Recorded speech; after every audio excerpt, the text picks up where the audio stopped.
अस्सलाम वालेकुम, क्या हाल है आप सबके। इतने दिनों से मतलब जो पिछले व्लॉग्स थे उसमें मैंने काफ़ी दफ़ा जिक्र किया था कि हम लोगों ने एक फ़िल्म की शूट करनी है। ठीक है, जैसे मैं अपने इवेंट मैनेजमेंट वगैरह के कोर्सेज़ का बता रही थी, तो मैंने आप लोगों को बताया था कि हमारी शॉर्ट फिल्म मेकिंग का भी एक कोर्स मिला है जो हम लोगों ने करना है। तो बड़ी लंबी करते करते करते करते करते इंशाल्लाह आज हम लोग जा रहे हैं इसकी शूट के लिए। अब सीन ये है कि हम लोगों ने सुबह 9 बजे का टाइम दिया हुआ था, यहाँ 10 बजने वाले और अभी तक मैं निकली नहीं, क्योंकि मैं एक दोस्त का इंतज़ार कर रही हूँ। दोस्त आएगी फिर हम जाएंगे। दोस्त का इंतज़ार क्यों कर रही हूँ? क्योंकि हमारे साथ सामान बहुत है, जो हमारे प्रॉप्स भी है, इक्विपमेंट भी है, तो हम आपको दिखाते हैं कि हमने लेके क्या जाना है। सबसे पहला जो हमारा इक्विपमेंट का पार्ट है वो है ये स्टैंड, जो मेरी हाइट से भी ज़्यादा बड़ा है। ठीक है, इस स्टैंड को बेसिकली हम यूज़ करेंगे लाइट्स लगाने के लिए। अब लाइट्स हैं ये, आप लोगों ने शायद जिंदगी में पहले कभी कहीं फिल्म्स में, टीवी में या सोशल मीडिया पर भी ऐसी लाइट्स यूज होते हुए नहीं देखी होंगी शूट के लिए। ठीक है, क्योंकि बेसिकली हम लोग जो मीडिया साइंस वगैरह के बच्चे, हम लोग जुगाड़ पे काफ़ी काम करते हैं, तो ये लाइट्स भी काइंड ऑफ जुगाड़ है। ठीक है, जो मेरे सीनियर्स का बहुत बहुत शुक्रिया जिन लोगों ने मुझे हेल्प आउट किया कि भाई इसको इस तरीके से इस्तेमाल करो, अपना बजट बचाओ। 15,000 की लाइट्स खरीदने के बजाय 1100 की लाइट्स मैंने बनवाई। दूसरा इक्विपमेंट, मतलब इक्विपमेंट नहीं, प्रॉप है हमारा ये टेलीफोन। ठीक है, तीसरा हमारा है जो इक्विपमेंट का ही पार्ट है वो है ये डब्बा तेल का। तेल के डब्बे को हम लोग बेसिकली जो लाइट हम लोग इस पर लगाएंगे उसके रिफ्लेक्शन को डाइवर्ट करने के लिए यूज़ करेंगे। और ये जो बड़ा वाला कार्टन है हमारे पास एज अ प्रॉप यूज़ होगा। और ये तो सिर्फ वो सामान है जो मेरे पास है, इसके अलावा बहुत सारी दूसरी चीज़ें जो इधर उधर से आ रही हैं। ठीक है, जैसे हमारे पास लाइट को हम लोग जो डिफ्यूज़ करवाएंगे उसके लिए हम लोग सफ़ेद कपड़ा इस्तेमाल करेंगे। हमें रिफ्लेक्टर चाहिए जो हमारे सर से हम लोग लेंगे, लेकिन हमारे सर का रिफ्लेक्टर ऑलरेडी हमारी क्लास के ग्रुप के पास है। वो लोग शूट पर गए हैं आज, तो वो 11 बजे तक आएंगे, वो रिफ्लेक्टर लेके आएंगे लोकेशन पर, उसको हम वहाँ यूज़ करेंगे। माइक्स हमारे पास जो बंदा शूट कर रहा है उसी के पास है, वो भी हमारा क्लास फेलो है। और कैमरे से करेंगे, आईफोन से करेंगे, ये अभी डिसाइड होगा, क्योंकि रात तक थोड़े से कुछ टेक्निकल डिफिकल्टीज की वजह से हमने सोचा था हम फ़ोन से करेंगे। आईफोन 14 प्रो से, लेकिन वो लाइट कैप्चर नहीं करता, तो इसलिए थोड़े से यहाँ पे पंगे आ रहे हैं, लेकिन वो हम लोग जाके देखते हैं कि अब हम इन चीज़ों को किस तरह से सॉल्व करते हैं। तो आपसे हम लोकेशन पर ही मिलेंगे दोबारा। लोग कहते हैं कि मीडिया साइंस में कोई काम नहीं होता और हम मजदूरों की तरह सामान उठाए, इस तरह मजदूर नहीं। देखो कितना मेरी हाइट से ज्यादा बड़ा है।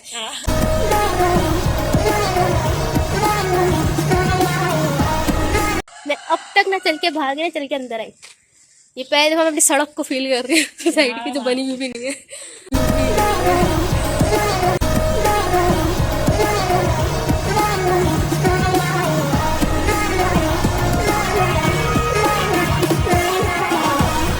अच्छा, लोकेशन पर हम अपनी आगे, जैसा मैंने कहा था हम लोकेशन पे जाके मिलेंगे, लेकिन बीच में फिर भी हम लोगों ने व्लॉग एक दफ़ा स्टार्ट कर लिया था। और लोकेशन हमारी एसएच कोई लोकेशन नहीं, लोकेशन है हमारी दोस्त दानिया साजिद का घर। से हेलो, हाय। और बेसिकली फिल्म के अंदर ये मेरी अम्मी बन रही है, जो रियल लाइफ में भी बनती है ये।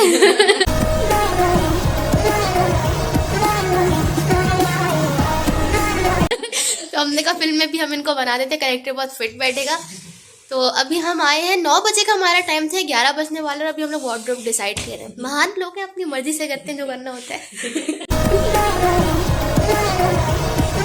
हमारे इस तरह से ड्रेस करने का मकसद ये था कि भाई हमारी मूवी का जो मूड था वो था विंटेज, तो हम लोगों को थोड़ा थोड़ा पुराना सा दिखना था।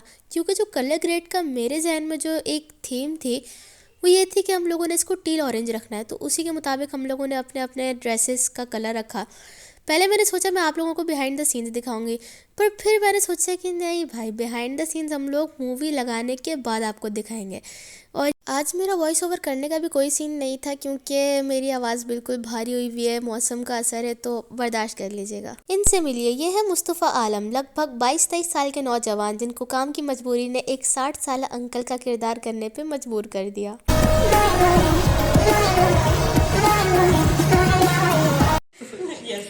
से बशीर, चीज नहीं बोलना, बशीर। अब मेरा बहुत ज्यादा आपको आगे है। अच्छा, ये अम्मा की फोटोग्राफी चल रही, क्योंकि हमारे प्रॉप्स पूरे नहीं थे। अब मिले आप दानिया साजिद से। इनकी उम्र भी लगभग 22 से 23 साल ही है, और काम की मजबूरी ने इनको भी एक 50 साल खातून का किरदार अदा करने पर मजबूर कर दिया।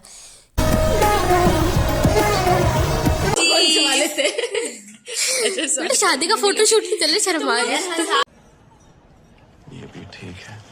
जो क्रू मेंबर्स से मिलवाते हैं, हमारी वालिदा और आप लाइट संभालेंगे। यस।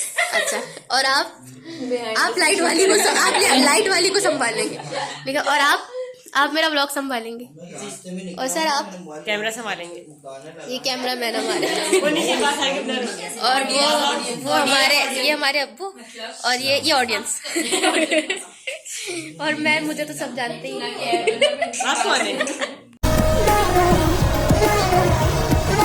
ये हमारी अम्मी रियल लाइफ अम्मी ड्यूटीज निभाते हुए और क्योंकि इनके घर का फेज उड़ गया इसलिए यहाँ पर लाइट आपको नहीं मिलेगी। जिंदगी उड़ गई।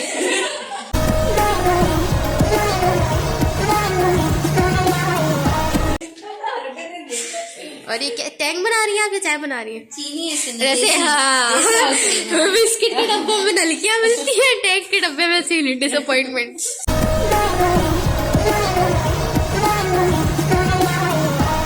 अगर आप सब ये समझ रहे हैं कि ये शूट ब्रेक है तो ऐसा बिल्कुल भी नहीं है, क्योंकि हम इतने महान लोग हैं। हम लोगों ने शूट स्टार्ट करने से पहले ही ब्रेक ले लिया, क्योंकि शूट जितने बजे स्टार्ट होना था वो तो हुआ नहीं, प्रॉप्स हमारे पूरे थे नहीं।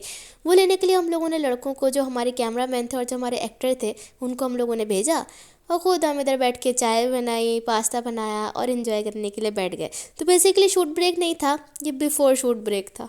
पहले मैंने सोचा था कि मैं आप लोगों को जो है ना सारे जितने भी बिहाइंड द सीन्स आज की शूट की होंगी वो दिखा दूंगी, लेकिन फिर मैंने अपना ये इरादा तर्क कर दिया, क्योंकि बिहाइंड द सीन्स बहुत सारे थे। उस पर हम तसल्ली से एक व्लॉग बनाएंगे जब हमारी मूवी की स्क्रीनिंग हो जाएगी उसके बाद। तो अभी आप कुछ स्पॉयलर्स देख लें, फिर मिलेंगे आपसे अगली वीडियो में। तब तक के लिए अपना ख्याल रखिएगा। खुदा हाफिज़, खुश रखें, खुश रहें। 2 1 क्यू बेटा बेटा रेहो बेटा रेडी 3 2 1 स्टार्ट। क्या जी बिल्कुल अब काट दो।